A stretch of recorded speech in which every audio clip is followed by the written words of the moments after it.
Live now. We can talk about it. Okay. Live. Cool. So we are back. Welcome everybody that is still watching. Celebrating Bitcoin's birthday on the 3rd of January. It's currently 5 o'clock in Liberland. I am, of course, still Liberlander Yoshi Livo, sitting here with my good friend Johan from Freedom Radio. And our next guest is Collin Enstad of Collin It Like It Is. Collin, welcome to the show. Thank you. Thanks for having me. What's up, man? How was your year? How was your year change? Were you locked down? Were you allowed to shoot fireworks? Personally, my year was awesome. I had the best year of my life last year, but probably because I just got married, that whole thing. But we're kind of locked down. I'm in Atlanta, which is kind of in the south, so it's not too bad here. Like restaurants are definitely open, but of course, everybody's wearing their little muzzles. I think I've heard you call it before. Everybody's wearing. Yeah, I got mine right here. Wait, now that you mention it, here is my muzzle. Yeah, there it is. My words on SLP tokens are so contagious that I need to protect everybody. So there you go. Yes. You mentioned that it was the best year of your life, but wait until the baby gets born, Collin. When can we expect a baby? Because we need more community. More community. Not more in a couple of years. How about that? That's all. Okay. We definitely everything definitely shut down in like March, and then especially in Atlanta, and like for like 2-3 months, like nothing was happening. Especially for my work, where I work in the film industry, and like absolutely nothing was happening. And so that's kind of people have started to reopen again, just because people need to work, and people like. Of course, everybody's stuck at home anyways. So like we need to make more content for people to brainwash them, right? To keep them not brainwashed, to keep them sedated, right? Brainwash them. Sedated. That's the point. But a dude's got to make money, so yeah, we're on the cruise sometimes. But you're making content for Netflix, or? Hopefully, eventually. I've been on a few sets that have made it there. Not in a key position or anything, but I worked in the props department of the next Suicide Squad movie and stuff like that for like a week or so. But so I've been on some big sets, but working my way up the ladder, no doubt. So.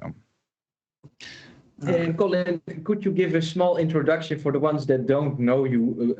Besides working in the film industry, how can people know you? Sure. Yeah. So I'm Collin Enstad. I work in the film industry, my specialty, and I do live streaming for crypto, more specifically Bitcoin Cash focused.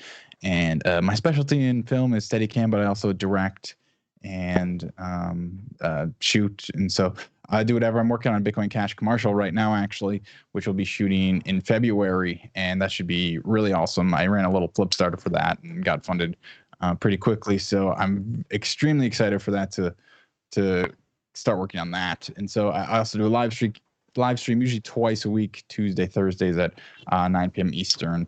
But I might be tapering that off because I'm also working on this Bitcoin documentary about the scaling war, and so that's kind of hopefully in like my Netflix shot. And so I ran a flip starter for that as well, and I need to basically just travel internationally to finish it off, but then COVID hit, so I'm just kind of sitting around twiddling my thumbs right now for that. But yeah, it's a documentary about the scaling war. I've already interviewed a ton of people, Roger Ver, basically everybody in Bitcoin Cash. Mike Hearn is on the list to be interviewed. I wasn't interviewed. What about that?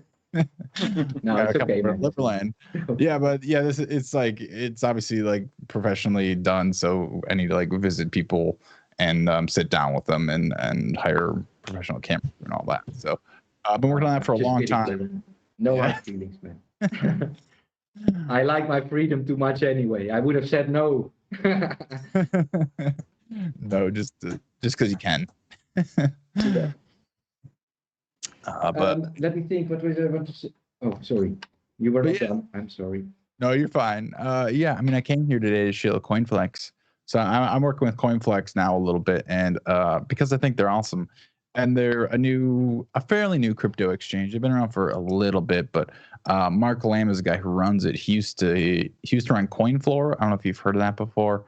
Actually, I don't really know specifics about it, but I've definitely heard it before. But he moved over to Coinflex, and they're basically like a professional like cryptocurrency exchange now. And I think the coolest thing that they're offering right now is this thing called Flex Assets, and more specifically Flex USD. And basically, you put in USDC, which is like the Coinbase stable coin, and then you trade it for Flex USD. And what this Flex USD does is build interest over time, and it's about 10% APR on the stable coin. On average, it definitely goes up and it goes down. But the awesome thing about it is if you hold the SLP, the Flex USD is the SLP token. It's also ERC20. If you hold it in your wallet on Bitcoin Cash or Ethereum, you actually every 8 hours they'll send you an interest payment, which is like really awesome. They'll send it to you on chain in your own wallet. ERC20? Yeah, it's SLP and ERC20. I think there's much more interest on BCH on the SLP, because like the ERC20 one's obviously a little expensive with the gas and everything. I mean, I was talking about how they update the balance on ERC20s. They like update their contract, so I don't think it's more than like one transaction anyways. But on SLP, it's like one transaction to every wallet. So I think that's super awesome. Yeah. So yeah, but I didn't know it was also an exchange. I didn't know that. It's coinflex.com is the exchange website. Let me write it in the chat. Yep. And then they have their own stable token, which pays interest. So that sounds interesting. Yeah, it pays interest right on chain, which is honestly the coolest part about it. It uses the dividend tool. So if you're holding like $1 or $10, I think the minimum mint is like $10. Even if you're holding $10 of Flex USD in your own wallet, you'll get an interest payment every 8 hours. And so obviously like it's 10% APR, so you only make $1 a year if you're holding $10, but 10% is 10%. So and that definitely goes up and down too. Like I've seen it average like 15%. Let's see what the average is right now. The average is 10% right now. So I'd say 10 to 15% is probably average. So, but yeah, that's the coolest thing. And Coinflex also has like their own Flex token, which is on SLP. And the funny thing is, Flex USD is actually the number one SLP coin by market cap right now. I think it's like 17 million. They minted it like a teeter. Yeah, but the thing is actually, I mean, it's actually bad because USDC goes in and then Flex USD comes out. So it's technically 2 layers of trust, and because you're trusting USDC and Flex USD, so it's a little bit more. There's a couple counterparty risks in there, but I think it's. How do you get to know this team? Or did they contact you, or how did that go? Some meeting? Yeah. So I mean, I actually interviewed Mark a couple months ago on my show, and that's when the ABC thing started happening, the ABC fork, and they actually had futures on Coinflex, which, in my opinion, wasn't the best thing to how their contract was written. But nobody knew how the fork was gonna come out. Basically, they said the ABC chain will only exist if there's a certain amount of blocks after like a week or something, and there was like no blocks, right? And so that contract settled at 0. So anybody that bought those contracts kind of got wrecked. But I mean, if you bought ABC, you kind of wrecked anyways. So I'm making 25% profit. 25% profit on ABC. Yeah, I caught some on 4 cents. Yeah, there you go. Nice. Yeah, I mean, when the value is that low, it definitely swings a lot. But I mean, shit, anything in crypto is swinging a ton right now, anyways. So. Oh, it's crazy times, man. What do you think of the current moving of the markets? Where do you see it going, or are you not that kind of? I'll be honest with you. I've definitely been watching it a little bit. I don't know if you just saw, but Ethereum is at $960 right now. It's going straight up, right? I don't care about dollars. It's 20% down in Bitcoin since last month. Yeah, Jan just mentioned the same thing. It might have just made it to 10%. But if you're talking about percentages, ETH is 620% year to date, and BTC is only 380% year to date. So what about Doge? Doge is a much high percentage.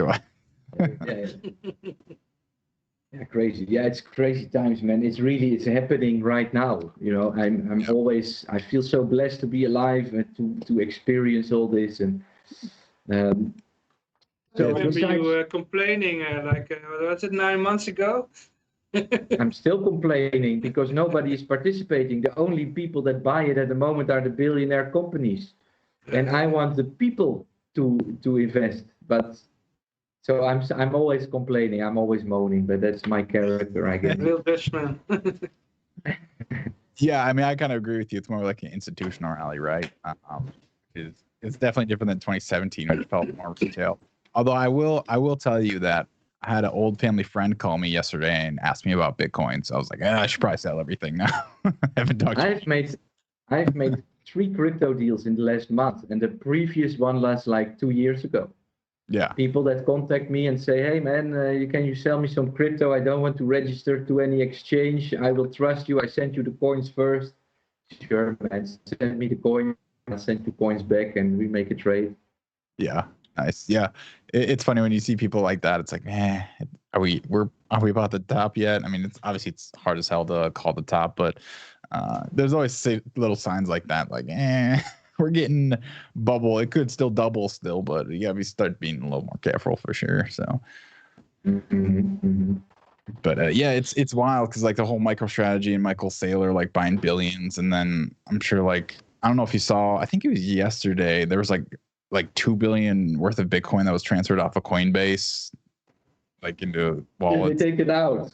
Yeah, they took it out of which Coinbase. is extremely positive. Yes, exactly. So for the price, at least. For the price. Yeah, for sure. So yeah, you see for stuff the like people that. want to buy it. For the people that want to buy, it's not so positive. But yeah. Yeah, but then it kind of goes back to the whole like the digital gold versus medium exchange, right? I mean, like if it's digital gold, like you can't use it to buy stuff, so then you just have to sell it back for fiat. So eventually the price will come back down if that's all you're doing with it. But if you're using it as medium exchange and the Bitcoin's like actively changing hands because of markets and people buying and selling and using Bitcoin, then the price will stay elevated because people are always in demand of it, not just when it's going up. So, yeah, it's extremely interesting times to say the least. So for the next year, you're planning two documentaries, if I understand correct, and of course you are out there to promote Coinflex. Yeah, just one documentary right now. Hopefully we can make it to South Sudan in April, is what I'm hoping, which would be excellent. We get out there with EBCH on South Sudan. I think we know somebody that is pretty comfortable with the government there, so I'm pretty comfortable with that. And so the Venezuela one, not so much. I really want to go to Venezuela, but the plan was to go to Venezuela was first go to Cuba and then kind of go over the border from Cuba to Venezuela. But with the coronavirus, you can't even get into Cuba now. And so it's insane. And so hopefully South Sudan. So yeah, just that one documentary, which will be a feature, and hopefully we can get it on something like Netflix. And then the commercial is what I'm also working on, which I'm shooting next month. It's definitely a smaller project, a little 30-second spot. And hey, by the way, where's this chat coming from? Am I like which what? The one that's on the screen? Is chat? Yeah, in the middle of the screen. Is there a different like channel that you guys are streaming on? Yeah. I think Johan has two computers to our conversation. That's the NDI. That's what you mean, streaming, or not? Yeah, it's streaming everything to OBS. Yeah. Originally, I had to use another computer, but things changed, and so I'm sitting on another different computer. Colin. Yeah, so the guy with the bazooka. Wait, what? Computer.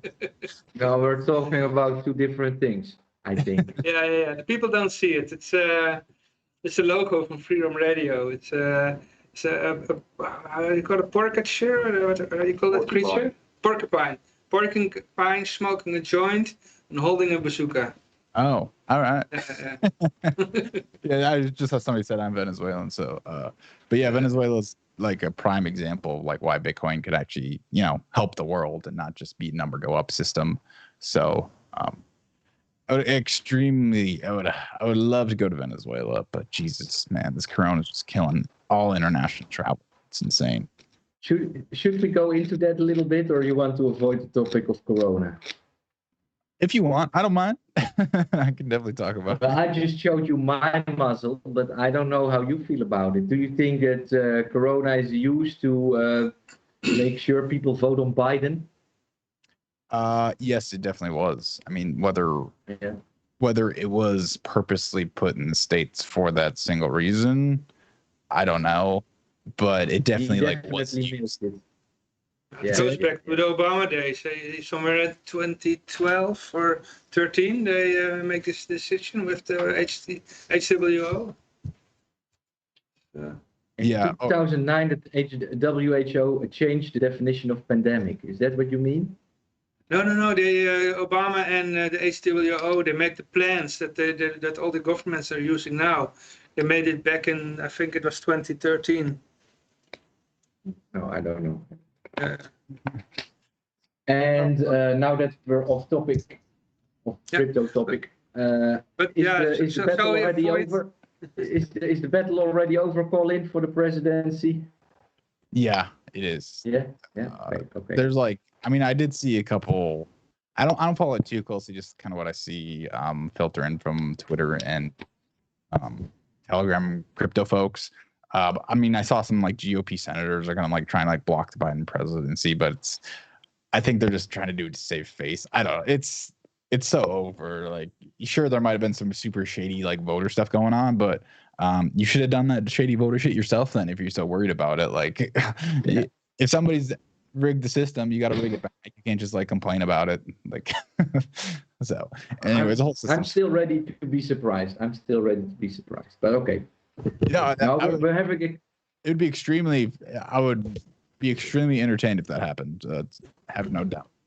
I only like Trump more because he's entertaining. I think that everybody. I always say vote with your wallet, buy crypto. So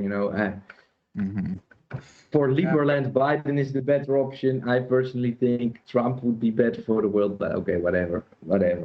Let's try to stick to crypto or not go up. I can see. Yeah, personally, I don't give a shit. I mean, if you vote for a prison guard with a red cap or a prison guard with a blue cap, it doesn't matter. It's a prison guard. They're making all these rules to make it for us more complicated to use our crypto. So yeah. Yep. Oh, fuck both of them. Yeah. Yeah, I saw kind of a little mix of politics and crypto. Something they want to introduce. The Senate or something wants to introduce some bill that if you hold $10,000 of crypto offshore, you have to report it or something. Good luck. Good luck. I don't know. It's how the hell are you gonna try and how are you gonna police that? Good luck. And it's on the blockchain, not on some offshore bank or whatever. Right. Right. Yeah. Hey, Colin, we were gonna have Naomi Brockwell, but she had to cancel, and she was gonna talk with us about privacy and crypto. Mm-hmm. This week, Bittrex announced the delisting of Monero, Dash, and Zcash. What do you think about that step of Bittrex? And Johan, please fill me in if I say something wrong or whatever. But how do you treat your privacy if you deal with cryptos? Cash fusion. Cash fusion. Throw it Bitcoin Cash. Yeah, throw it in Electron Cash with all your Bitcoin Cash.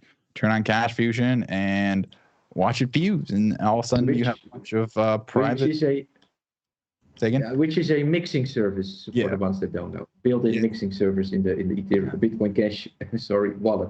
Right. It's a version of CoinJoin, which is trustless on-chain. The only thing you have to kind of trust, it's not even really trust, is the matching service. And so your coins never leave your wallet. You basically sign a single transaction with a bunch of other people, and it mixes your coins all together. And that's pretty much it. It's all on chain. It's not some crazy weird website that can get shut down and seized or anything. It's Cash Fusion. It's better than CoinJoin's on BTC. It's like literally the best implementation of CoinJoin there is. The only other cool one I think on BTC is Samurai Wallet, their Whirlpool system. I don't know if you guys know about that one. But basically how it works, I'm not sure like on the exact details, but I know all you do, because BTC transaction fees are so high, you literally just send your Bitcoin one time into this pool, and then it like constantly mixes. And I'm not sure how they do it trustlessly, but I know it's fairly trustless because Samurai guys are honestly pretty cool. They're like some of my favorite BTC guys. And then whenever you want to take it out, it's another transaction. So like it's constantly mixing in there after one transaction. So that's pretty cool in itself. But that's like all there is for BTC privacy. But yeah, as far as like back to the delistings, I mean, I think it was kind of inevitable that was going to happen. It's kind of funny, like speaking of like Dash, I mean, I'm sure Joel will talk about it. But they like are trying to like argue that it's not a privacy coin because they want to get backlisted on all the exchanges. And it's like, do you want to be? Do you want to not want to be? Right. And so I think it was inevitable.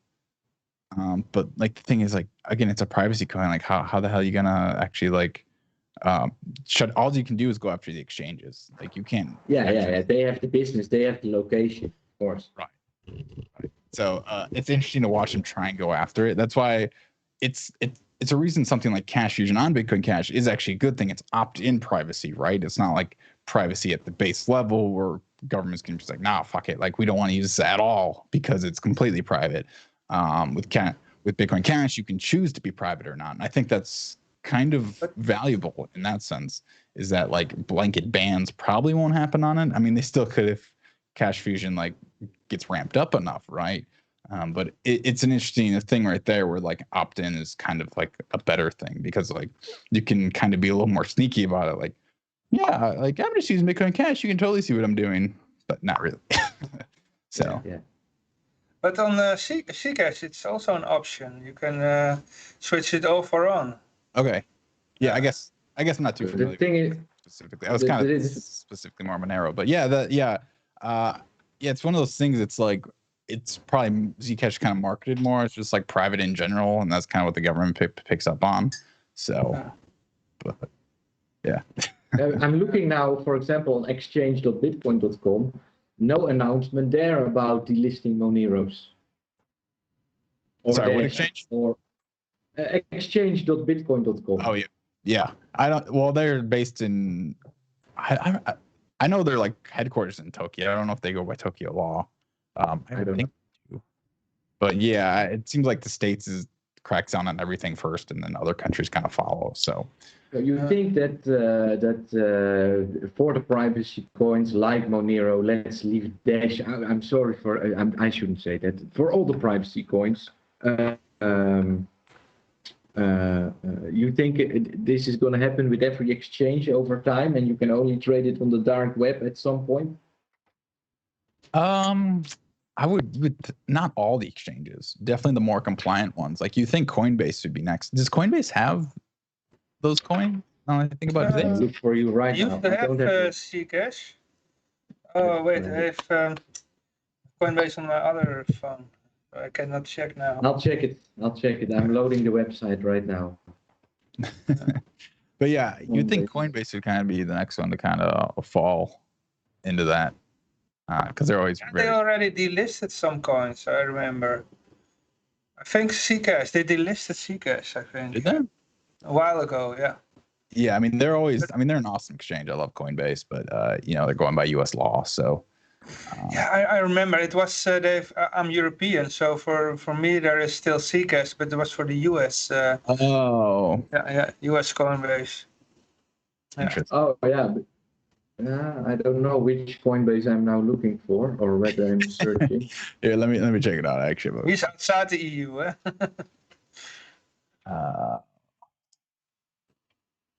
They have Dash still.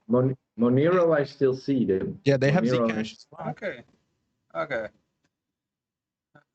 Did they have Monero?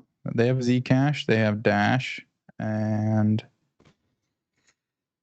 I'm looking at the Coinbase.com page with Monero, so. Oh, really? I think they do. I'm just looking at Pro Coinbase. Coinbase Pro. I don't see it. I believe you.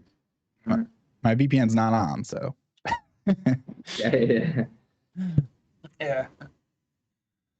And do you think it's legitimate that all the prices are crashing now, or is this just the financial institutions cashing out because they will only trade on Bittrex because they know that Bittrex can be trusted and therefore they are now selling? Are those coins still going down? I know they crashed like 10% instantly.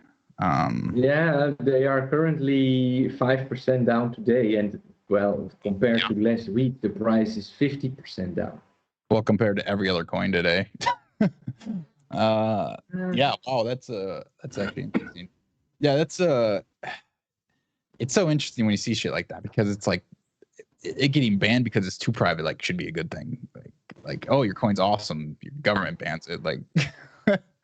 But the whole market is just completely ran over by speculation moon boys, right? And so now it's going into institutional, and I think, like we were saying earlier, a lot of this run is institutional money. And so when you have institutional, they abide by the law, like they abide by the law, and so they're not going to try to run that risk of not being compliant, of dealing in a private. Plenty of fish to catch. Yeah, exactly. And when it's just a couple thousands of crypto that you can buy. Yes, exactly. So so I mean, I think that's really the simplest explanation for it, is that they just don't want to deal with it if the government says no, right? Yeah. So I'm crying. I had a lot of Moneros. I've got quite a bag. So, but Yeah. I'm not selling. I think it's a positive news. So let it drop. I might buy a couple extra in the dip. In the end, there are only 70 million and $100 each. I'm not complaining. You can buy enough drugs with it for the coming years.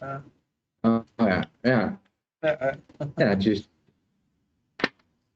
never mind. No, I'm not going to say anything about it. Yeah, for sure. I mean, like, in a rational crypto market that like values, peer-to-peer electronic cash, especially private electronic peer-to-peer cash, that would make the coins go up. But we're not in that market. So. Now, what should it take to get into that market? What should it take for people to be aware about the risk they have in fiat money? Will they only see it when it's too late, or, because I'm trying to achieve that, I'm horribly unsuccessful with it. I only get people to hate me when I talk about how they are all debt slaves and shit like that. But the thing is, for me personally, at some point in my life, I lost my job exactly in the moment when Bitcoin started, and I had some time, I had some savings money, and then it just happened naturally like that. It was a perfect storm for me to get into Bitcoin. Yeah. And once you lose your job and you realize how insecure that so-called stability actually is, you start to see the world different. So how can these people that have been working for the last 30 years of their life for the same boss who always get the same paycheck, do you think it can be achieved, or is this just the way how it's going, and this is the crash of the empire and all the citizens will fight each other over a loaf of bread? Yeah, I think a cool, slick Netflix documentary would really help. Yeah. I mean, you have to go where the normies are, right? And that's kind of where it is. And so it's like, at that point, it's like, okay, what's your angle then, right? Like, how do you drill it into their heads? This is important. And it's showing examples of it in real life, like where people are actually using it to improve their situation because of an oppressive government and an oppressive money system, right? And right now, that's places like South Sudan and Venezuela where the money's just being inflated to hell. And the hard part is connecting, like, how that could happen in first, right? That's the hard part. Is like this third world currency goes up 1,000,000% inflation. Now these people have nothing, and they work their whole lives, and they have nothing to show for it. And it's like the hard part is giving that same thing and telling it to an American like this could happen to you, right? Like it's somewhat unlikely, but it could happen, right? And it will happen over a long time period. Like it's inevitable. And so how do you drill that into their heads, right? And I think that's kind of the golden question. And so I guess it's just tugging on emotions at that point, right? And you do it by making a documentary, right? And your timeline. Sorry for interrupting, but your timeline has already been interrupted also by the COVID. Do you have a timeline, a new timeline? Is it 2021 next year or? So I would love to finish shooting this year, in 2020. I would absolutely love if I could finish shooting. South Sudan is going to happen. Like I'd say 80% going to happen. So pretty good chances. And then just getting into Venezuela is like completely on coronavirus. So if the restrictions lax like mid-year, hopefully, I mean, I don't see it laxing in the next couple months. Mid-year, maybe. If it starts to lax, then I could maybe go towards the end of next year and shoot the rest. And I need to make it to Switzerland to get to my Kern. And that's really it for like content. And then it'll probably take about a year to completely edit it and get it down. So my timeline always moves back, but end of 2022. Ooh, Jesus, that's a long time. But hopefully 2022, it's like completely done. Yeah. Yeah, I don't know about how do you say that? Productions. Yeah. I don't know. Not really though. I mean, I have been part of a documentary that was shot in the last 2 years, and they're still working on it. And I don't know if it's ever going to happen or but yeah. There's a lot of moving parts. For sure. But just a little break. I've done a raffle. And Flabbergast was the winner, and I did also the spin the raffle wheel.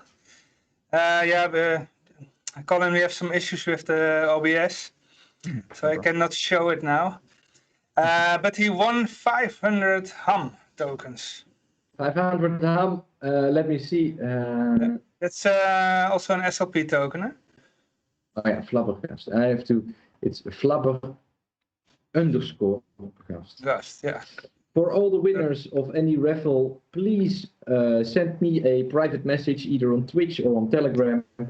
All prizes are paid out manually before the next weekend begins. I need your public key. Flabbergast has just won, tell me again, 500 HAM tokens?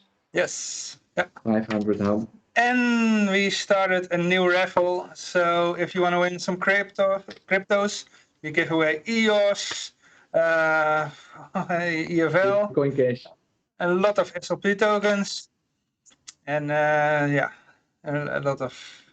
So just type. Feel free to join! !raffle. Yeah. All right, continue. And of course, let me also make an announcement that if you have any questions for Colin, feel free to ask them in the chat. We are all watching, so your nice questions are very on YouTube.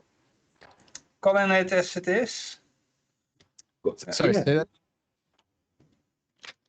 Well, he was giving you a compliment on your stream. Of course, you want to hear it again? Yeah, a couple more times would be great. That was such a great show. Really, you should all be watching Colin's show. But he just announced that he's maybe gonna turn it down a little bit because of all the other obligations. I'm going to try and do at least once a week. You know what I like about your show, Colin, is that you make the technical part very easy. I've learned about fork through you. I wouldn't have been able to get it done as quick if I had to search all the data myself. At some point, I would have gotten what's going on, but you broke it down for me in 5 minutes, and that saved me a lot of time. Yeah, that's kind of like always been the main goal, is like break down the technical stuff and stuff that's really simple. That's kind of always been my prerogative, I guess, as like a crypto tuber or whatever. I literally like never talk about price. I mean, I'll talk about it sometimes, like, oh, we hit a all-time high, or like, oh, Bitcoin Cash all-time low against Bitcoin, which it's when not it's relevant. Right, but I won't be like, oh, here's some lines on a chart, and as you can see here, we're breaking out of a channel. It's like, nah, like I hate that shit. So yeah, I like to break down the technical stuff and make it easy to understand. And that's kind of similar actually to what the documentary will do. So that's kind of my whole thing. And so the problem with that is, especially when you're in Bitcoin Cash, the audience is extremely small because you're talking about very technical things, and a lot of people just don't know or can't even follow it at all. And so that's always kind of been a challenge, is like to build that audience. Is always been a challenge. I know if I was like completely like BTC, like talk about anything BTC and go technical, my audience would be 10 times. But it doesn't interest me, so I'm not going to do that. Yeah, and then you have to break down the lightning channels. Yeah, Jesus. How does lightning work? Yeah. No, it's true. It's a very small niche to be streaming. I'm not sure how many people are watching now, but we get for a crypto stream, it's quite a crowd, because I see more than 5 colors in the chat. So, you know, it's still such a small market, and that's why I am always, you know, I'm still complaining, because I wish that now at 30,000 we would have had, I don't know, like 10% of people using crypto or something, but instead it's one company that has been buying $2.5 billion worth of crypto in the last year. So, yeah, well, it's not really the way how I would like to see it going, but you know, you can.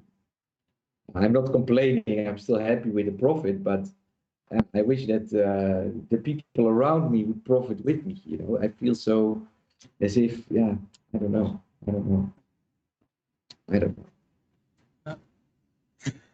Yeah.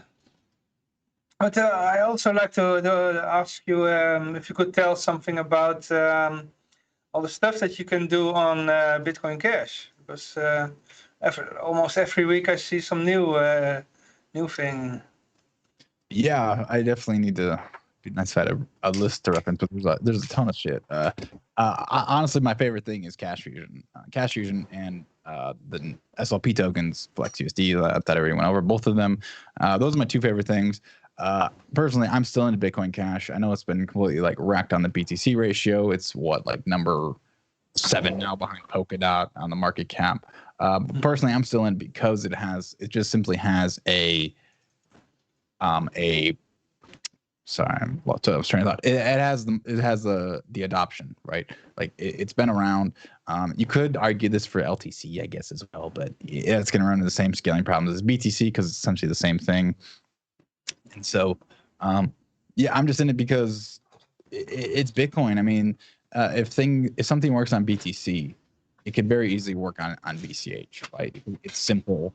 Ethereum is cool. I think it's a cool system, but those gas fees are absolutely killer, man. I don't know if you try to use Ethereum when there's like a congestion. It's honestly it's gotten worse than BTC, which is like weird to say, because Vitalik always said, I guess his was more Bitcoin isn't able to like do smart contracty stuff, not really the fees, but it's just weird to see Ethereum go down that fee route, right? And it seems, I think they're trying to tackle that with ETH 2.0. But again, it's just like now Ethereum's basically useless to me, because why would you want to spend $40 to? And the worst thing about Ethereum, I got a small rant here, is that if you don't pay enough gas, you can spend your gas, and then the miner can just be like, nope. And you lose all your transaction fee, and the transaction never even sends. That's the worst thing. And Bitcoin, BTC doesn't do that. So they take the fee, but they don't process the transaction? Yes, that can happen. That happens when they like try to do all the computations. So say you're trying to send a smart contract, and they've got to do a bunch of equations and shit, and you don't have enough gas for them to finish the equations. Well, they already did the computing power for the first part of the equation, so they're going to take that fee, and then your transaction never gets sent. Oh, good. I didn't know that. I learned something. Isn't that good news for Bitcoin Cash and SLP? So the guys, they say, okay, Ethereum is not usable anymore. Well, let's make an SLP version. Yeah, I mean, SLPs, it's the problem with SLP converter smart contract is just, it is so simple. It's literally just like a text field in a Bitcoin Cash transaction. And so For the things like FlexUSD, where you're just doing simple interest payments, it definitely works. But when you're trying to do like super crazy shit, there's definitely some other things that you can't do or need to still be built out. So Ethereum is definitely more flexible on what you can do, like the whole world computer thing. But Bitcoin Cash SLP is just, it's simple, right? Simple ledger protocol. So you can do simple things very easily and cheaply. And so a lot of tokens, that's all you need though, right? Like all these crazy smart contracting stuff is really not like necessary for a lot of things. It's just kind of there for the cool factor. But that's a different discussion entirely. Are there other alternatives for Ethereum? If people just say, well, fuck Ethereum, we do it on another coin? Yeah, there is. I don't know. Cardano is busy with it. And I think Polkadot's trying to actually take down Ethereum. Yeah. Oh, yeah. Also, now, which is so weird to see it top 6. I don't even know what it does, but basically, I could go down a list here: Polkadot, Cardano, Binance, Chainlink's on Ethereum actually, which is weird. EOS. Yeah, I think like all those are like a smart contracting platforms, and so. I don't know about you guys, but I'm just in crypto for peer-to-peer cash and keep it simple, keep the transaction fees cheap, and that's all you need. We sent the donation to Yoshi. We can do it now. I am in the crypto for to change the world. I'm not in there to make a profit or whatever. I want freedom. That's what. Before I'm going to a question, I have to play devil's advocate a little bit. Because earlier today we had a guest, and well, we are both Johan and me are very positive on Bitcoin Cash. This guy is a developer of a crypto coin, so he knows his stuff. He says the way Bitcoin Cash is going, they will not be able to service all the needs, and also their blockchain will either get bloated or so difficult for computers to process the blocks that they will lose adoption because of that. You have opinion on that? Well, by golly, do I. Yeah, so what he's referring to is running a node. Yes. When the blockchain gets bigger, obviously it's more data, and it's more data for nodes to process the software that basically reads the blockchain and broadcasts transactions. And so while yes, of course, when the blockchain gets bigger, you need better computers to run that. But the current BT, for example, like extreme small block side of it, the 1 megabyte, it's 1.7 or something like BTC. I don't know. It's under 2 for sure. Like, just if you just like conceptualize for a second, 2 megabytes every 10 minutes, just like that's nothing. That's absolutely nothing. Like literally some price stickers on my screen right now probably 2 megabytes in 10 minutes. And so today. Yeah, that's just insane that argument. And so on the extreme side of things, yes, of course, if you have 1 terabyte block every 10 minutes, yes, that's going to take a long time to propagate. And so what Bitcoin Cash is doing, there's bigger blocks as part of the solution. It's not the entire solution. But when there's other things like Bobcat is one.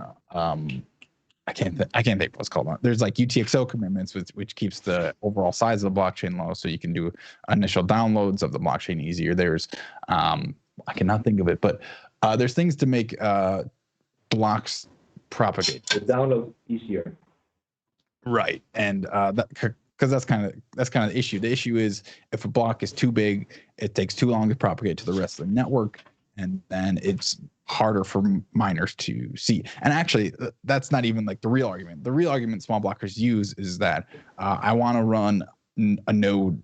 Everybody in the world should be able to run a Bitcoin node, and I completely disagree with this. I think everybody in the world should be able to use Bitcoin. I don't think they should be able to use a Bitcoin node. And what that means is that you kind of have to trust other people's nodes, but in reality, you're just trusting the blockchain. You're trusting the longest proof of work chain, right? And because if everybody in the world needs to run a node, the people in Africa that live in shacks, are they gonna like connect to a satellite so they can run a Bitcoin node? Like, why would they ever do that? Why would they ever spend With a money? home trainer next to it. Home trainer next to it. Yeah, exactly, right? You got to do your bicycle so you can broadcast, so you can receive the blockchain yourself and verify yourself when you could just literally connect to somebody else's node on the phone everybody has in the world now. Like, how many? There's probably like 5 billion phones in the world now. It's something crazy. But anyways, and so if you keep the blocks small because you want everybody in the world to run a node, transaction fees will go up if people actually use the blockchain, and everybody in the world's not going to be able to afford to use the blockchain. So it's this weird, like, yes, there's trade-offs on both sides, but like you shouldn't keep the blockchain small, the block small, because you're worried about people in Africa. Like if you're worried about people in Africa, make the blocks bigger, so the transaction fees are always smaller. And so of course bigger blocks isn't the only solution. There's more things on top of that, but saying you want to be able to run a node on a Raspberry Pi is just preposterous. I think probably like a limit of what computers should be able to run a Bitcoin node is like a pretty good gaming computer, right? If there's hundreds of thousands, if not millions, of good gaming computers around the world, right? And if you can run a Bitcoin node on that, like, come on, that's good enough, right? There's still be hundreds of thousands of millions of nodes. And if one person gets off the network and tries to do their own thing, well, they won't have the proof of work from the miners. And so miners rule in Bitcoin. I think it's interesting how Bitcoin Cash is like the minority chain, and its two forks have kind of shown what hash power can actually do. I think that's kind of one of the most interesting things about Bitcoin Cash, because when the Bitcoin SV fork happened, there was basically a hash power war on both sides. I called it a dick measuring contest because they didn't actually attack each other, but it was just like whoever could build the longest blockchain was the real Bitcoin Cash. And so millions were spent on just like building their own blockchains, and Bitcoin Cash had the longer proof of work, and they got called Bitcoin Cash. And you could argue that they were only had more hash power at the end of the day because they had a higher price, and hash power follows price. But when the Bitcoin ABC fork happened, you saw some miner actually like attack the ABC chain. They would do this by mining consistently empty blocks, like, and they would actually start to reorg other people's blocks. So if they put a block with transactions in, they would say, nope, we're going to build on the other blockchain. And so they were actively attacking Bitcoin ABC with hash power. And so you never actually saw that on a major SHA-256 chain. And so that was extremely interesting to watch. And what ABC actually did is they like completely abandoned the longer proof of work chain and went to this proof of node concept and say, nope, this is the new blockchain. And that's what they did. And now they're on their own chain that at one point had way less proof of work. I think the attacking miner did give up. But again, he could come back at any time if he wanted to. So you see that the hash power does matter, and Bitcoin Cash has shown that it matters. But the miners have never really like flexed their muscles in such a way on BTC. So, yeah. Yeah. I've got a question in the chat. I think you already saw it. I don't know if you want to read it. What do you think will happen with XRP? Do you think it's still worth keeping? Can be very short No. answer. Centralized. No,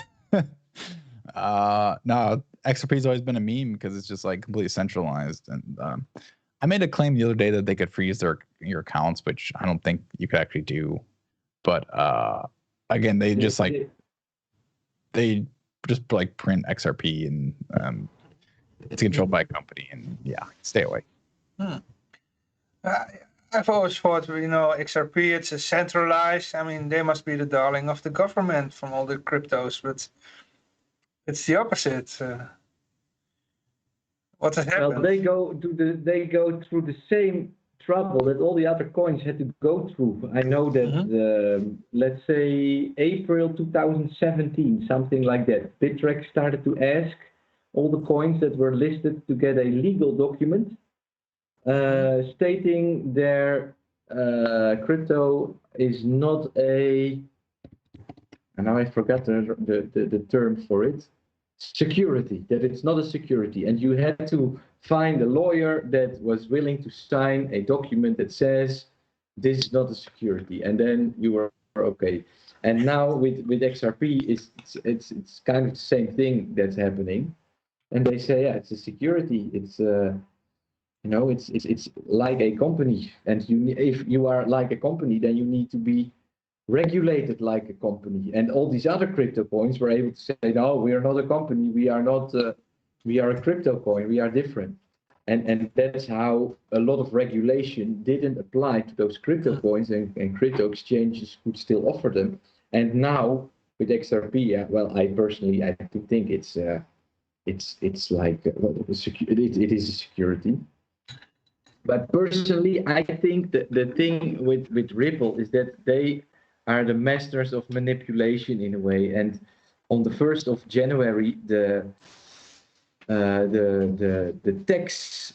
taxes are calculated. So for Ripple at this moment, by going down in price like they are doing, they save themselves and their customers millions of dollars probably, because they have to pay less taxes on their holdings. So I think something like that could be in it, and that the SEC is going to say at some point, you know what, Ripple, never mind, or you get a fine here, I pay 100 million, and they pay it, and then we go up again. But so I don't know. I think the timing is very curious to see it happening exactly on the 1st of January. I don't know if you know the term window dressing. Have you heard of that, window dressing? To polish your numbers on the book date of 1st of January. And I think something like that could also be going on, that they just manipulate the price a little bit to get less value on the balance sheet, and then next year they can go up again. So I don't know. I do think that Ripple is kind of connected in the old structure, and so they can they can play the game a lot better than all these small altcoins that are like a couple of guys in their basement that have no clue about media exposure and stuff like that. And Ripple really knows how to play that game. So I think something like that could be going on, but never. You never know. We'll see. For now, I'm also losing all my Ripple holdings. So buy the dip. No, I don't know. I don't think Ripple will just disappear. That's one thing. Yeah. By the way, the current Ethereum transaction fee median is $20. Wow. So. And we just had Jan on the show, and he said 150 to 3. And now you are telling me $20. That's extreme. That's insane. Yep. Yeah, that's just about as bad as BTC during 2017, which is Yeah, imagine Ethereum has 15-second blocks, right? So actually, it's like 40 times worse than BTC because they have 40 times more space. Yeah, I mean, at least they're doing 20 transactions per second at least. I mean, BTC can't do more than like 5, so I guess that's all right. Yeah. That's true. Colin, we are close to 6 o'clock. Is there something that we didn't touch yet that you want to mention to the people? Oh yeah, there was one other thing on Coinflex I wanted to show real quick. It's also SLP based actually, and so there's these things called promissory note tokens. I don't know if you've heard of these before, like in general finance. I think that's something from the past, a promissory note. That's basically any kind of bill, any kind of fiat currency is a promissory note. No, actually, the promissory note was before it became fiat, and you could turn it in for gold. Is that something like that? I'm not sure exactly. I think how it's used now is just like basic corporate bonds. It's like corporate loans. Okay. Right. Okay. And so this is basically what it is on Coinflex. And so what they're doing now is these trading firms will come to Coinflex and say, hey, we want to borrow some money, and for our trading purposes, we have this new algorithm. Whatever, we need more money because we need to make more money, right? Yeah. So they'll go to Coinflex and say we need this money, and then they'll basically offer up note tokens, and it's 1-to-1. You actually buy it with Flex USD, and so for example, Grapefruit just raised 1 million Flex USD, and this APR on theirs is 8%, and so it's a fixed APR. Flex USD is variable, so this is 8%, and they're only a month long, but you also get like 30% of this trading firm's trading fees on Coinflex, and so your APR could be even higher. And then eventually Flex USD and promissory note tokens, you'll be able to like stake and farm on DEXs, on Ethereum as well. And so like this APR could like get insane. And so what did you say before Ethereum? DEXs? Yeah. So, decentralized exchanges. yes. Okay. Sorry. Yeah. So they're on ERC20 and SLP as well. And so these also pay out interest on chain. And so if you put this, for example, Grapefruit USD into your own wallet, you would get paid. I think it's every day this interest gets paid out.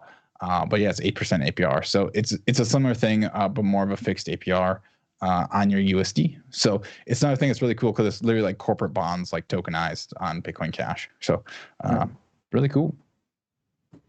I have SwervyCap saying good evening to everybody. SwervyCap, of course, the developer of Renew Cash. Welcome to you, SwervyCap. And I've got let's do one last question, Colin. What is your favorite crypto you are holding and suggest others to hold? Well, Dogecoin. Dogecoin. Mine is Floppy Coin. Yeah, I mean, Bitcoin Cash, obviously, it still has the best shot of all these cryptos to be peer-to-peer cash for the world. So if you help the world and be more free, Bitcoin Cash is where it's at. Yeah. Yeah, I can't say it's wrong. It's not a bad advice. I think I can, Yeah, but we are going to the raffle. Oh, do the raffle. And you can continue to talk. I do it on the other computer, and you can just continue to talk, and then all the people will see what's happening. Yeah, it's this button. Well, Colin, I'm going to thank you for today. I'm going to add the next guest, which is Joey Valenzuela. Joel. He's going to talk with us about Dash. Sounds and others, of course. He lives without a bank account like me since 2014, like me. Yeah. So we're going to be two bankless buddies, bank accountless buddies in a minute. So we will see what's going on. I'm, of course, going to ask him what he thinks about the delisting of Dash from Bittrex and if he can foresee something like that happening more often. But feel free to stay a little bit and ask your questions as well, Colin. I want to thank you a lot for showing up, for being part of the show. Again, congratulations on 12 years of Bitcoin. Let's hope that the next 12 will become even better, right? For sure. And yeah, well, for now, I want to thank you. And next time I've got something or you got something, feel free to ask me. And we'll stay in touch. Sounds good. Will do. Thank you again. All right. Johan, you're probably... Yeah. Apps walkthrough guide is the winner. AWG. Yeah. And here you still see the last raffle. I have now to go to the raffle wheel. Because of the issue with OBS, it will turn back to the start screen. So don't worry. We'll be back in a second. Oh, is my mic open? Fuck. I hear you. Oh, okay. Here we go.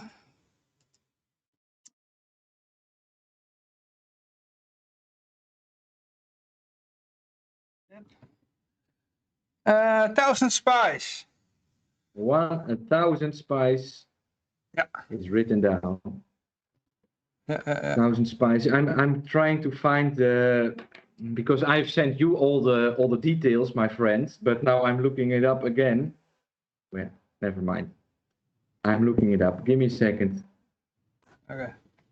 I'm looking at the. Here he is. I need to find his here, Skype handle. Give me a Okay, second. oh, you're adding, yeah. Maybe I can run to the other computer and add him.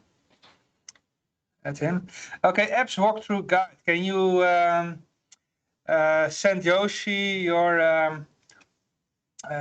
SLP address, or I mean, what was it?